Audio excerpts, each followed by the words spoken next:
Angat, Lamesa, Ipo, and Magat is out. SB19 Dam is in.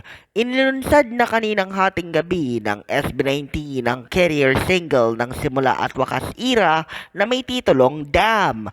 At gaya ng hula ng mga 18, it is a play on words tulad ng nagdaang gento dahil ang dam ay pinaigsi ng mahalima mula sa salitang pakiramdam. Gaya ng inaasahan ay sumabog na ang pakiramdam ng mga 18 na matyagang nag-abang kahit pa sa kalaliman ng gabi upang salubungin ang launching ng nasabing awitin at hanggang ngayong Biyernes ng umaga ay okupado ng P-Pop Kings ang 6 sa top 10 ranks ng Twitter Philippines mula number 1 hanggang number 3 at number 5 hanggang number 7. Determinado naman ang mga tagahanga ng Mahalima na mag-set uli ng records para sa mga music videos ng kanilang hinahangaan dahil meron na silang matagal na nakaset na goal upang abutin ng official music video ng Dam pagkalabas pa lamang nito.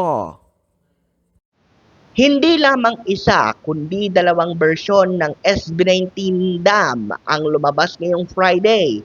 Ang original official version ay may habang 3.5 minuto habang ang extended version naman ay may habang 3 minutes and 55 seconds.